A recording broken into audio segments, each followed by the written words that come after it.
मथुरा पूर्व पालिकाध्यक्ष वरिष्ठ भाजपा नेता वीरेंद्र अग्रवाल ने श्यामा प्रसाद मुखर्जी की पुण्यतिथि पर उनको श्रद्धांजलि अर्पित करते हुए कहा कि श्यामा प्रसाद मुखर्जी जन नायक थे, भाजपा को अपना जीवन समर्पित कर दिया। उनके बताए गए मार्ग पर चलने का संदेश पूर्व पालिकाध्यक्ष वीरेंद्र अग्रवाल ने दिया।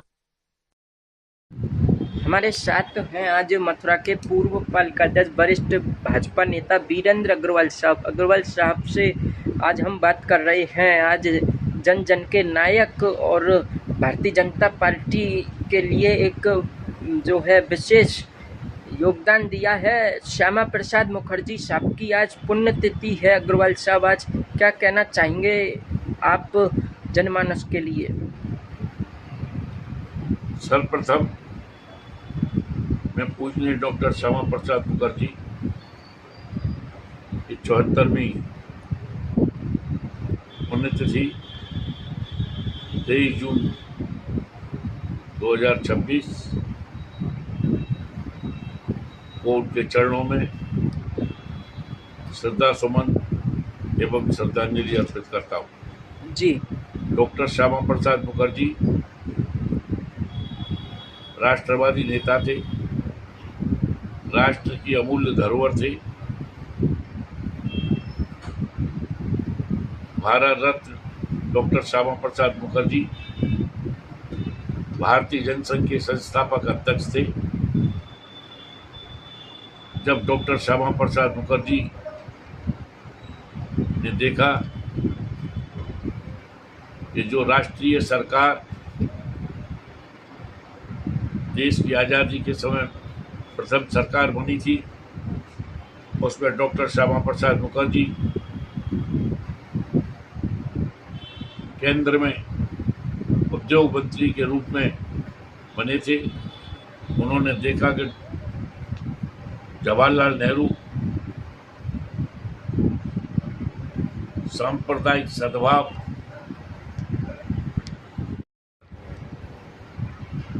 एक संकुचित दायरे में सोच बनाए हुए थे। डॉक्टर श्यामा प्रसाद मुखर्जी को उनकी ये बात पसंद नहीं आई और उन्होंने केंद्रीय मंत्रिमंडल से इस्तीफा देकर राष्ट्रीय स्वयंसेवक संघ के प्रथम संघ चालक संस्थापक संघ चालक पूजनीय डॉक्टर हेडगेवार जी से नागपुर में जाकर संपर्क किया और संपर्क में उन्होंने कहा देश में एक ऐसा दल होना चाहिए, चाहे सत्ता में हो चाहे विपक्ष में,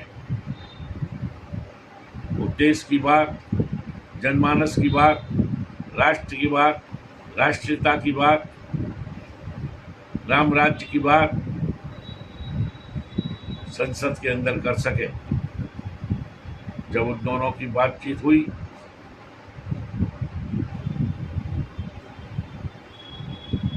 जी, तो परम पूज्य गुरु गोलवलकर जी ने कहा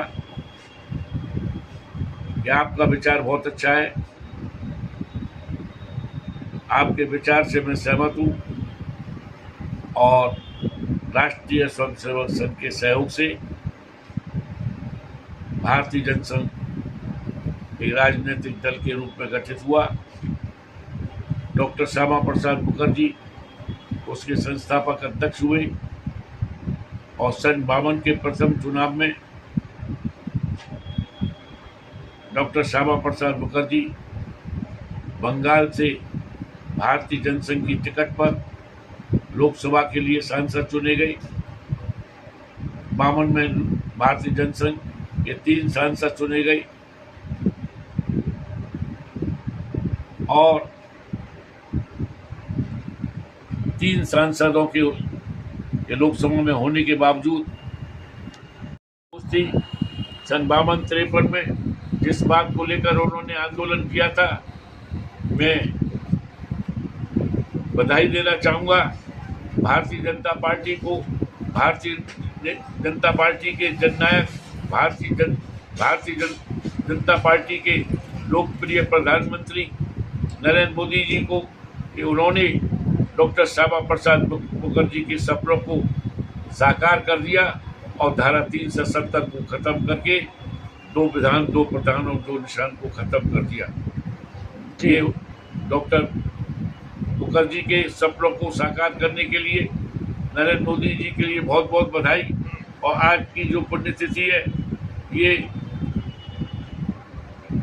ये पुण्यतिथि तब आई है जब धारा 370 समाप्त हो गई है। और धारा 370 समाप्त होने के बाद पूरा देश में एक निशान, एक विधान और एक प्रधान पूरे देश में लागू हो गया है। भारतीय जनता पार्टी इसके लिए बधाई है।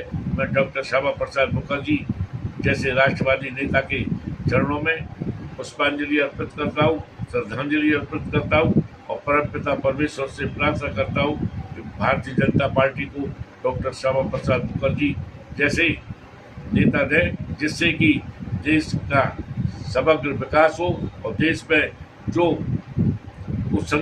कुसंगत ताकतें देश को तोड़ने में लगी हुई हैं, उनके स्वप्न निराधार साबित हो जाए और देश में, पूरे देश में एक विधान, एक प्रधान और एक निशान का जो बात मोदी जी ने साकार की है, इसी प्रकार की स्थिति चलती रहे।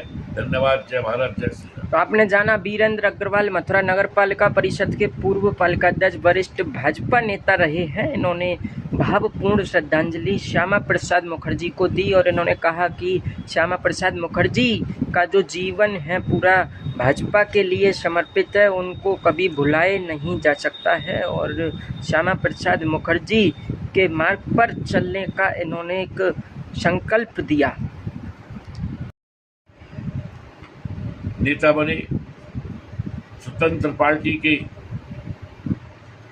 सन 52 में 46 लोकसभा के सदस्य चुने गए थे और प्रतिपक्ष का नेता चुनने के लिए 55 एमपीओ की आवश्यकता होती थी। विपक्ष के एकजुट होने के साथ डॉक्टर श्यामा प्रसाद मुखर्जी प्रतिपक्ष के नेता बने।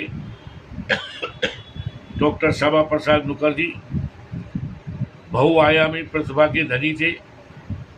डॉक्टर श्यामा प्रसाद मुखर्जी कलकत्ता यूनिवर्सिटी के वाइस चांसलर रहे थे। उनके पिताजी आशुतोष मुखर्जी भी कलकत्ता यूनिवर्सिटी के वाइस चांसलर रहे। पिता और पुत्र एक ही यूनिवर्सिटी में वाइस चांसलर रहे हो, ऐसा पूरे विश्व में कहीं भी नहीं मिलता। बहुत ही प्रतिभा के धनी थे।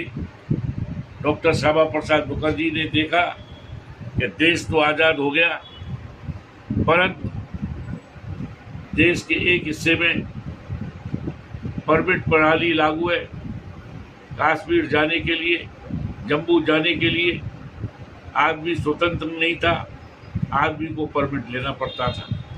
डॉक्टर श्यामा प्रसाद मुखर्जी ने जनसंघ की स्थापना के पहले ही ये तय कर दिया कि समूचे भारत में एक कानून होगा, एक संविधान होगा और एक झंडा होगा। इसके तहत और कश्मीर में उस समय 2 विधान, 2 निशान और 2 प्रधान हुआ करते थे। देश के प्रधान जवाहरलाल नेहरू थे और जम्मू कश्मीर के प्रधान शेख अब्दुल्ला थे। शेख अब्दुल्ला को भी प्रधानमंत्री बोला जाता था और जवाहरलाल नेहरू भारत के प्रधानमंत्री थे। डॉक्टर श्यामा प्रसाद मुखर्जी को ये बात अच्छी नहीं लगी। उन्होंने नारा दिया कि एक देश में 2 प्रधान, 2 विधान और 2 निशान नहीं चलेंगे। इसके लिए भारतीय जनसंघ ने एक देशव्यापी आंदोलन चलाया और डॉक्टर श्यामा प्रसाद मुखर्जी ने अब भारतीय जनसंघ के कार्यकर्ताओं के साथ परमिट प्रणाली को तोड़कर पठानकोट से आगे गिरफ्तारी दी। उनको शेख अब्दुल्ला ने गिरफ्तार कर लिया और शेख अब्दुल्ला ने एक सुनियोजित षड्यंत्र के तहत डॉक्टर श्यामा प्रसाद मुखर्जी को स्लो पॉइजन दे देकर और डॉक्टर श्यामा प्रसाद मुखर्जी की कश्मीर में हत्या कर दी।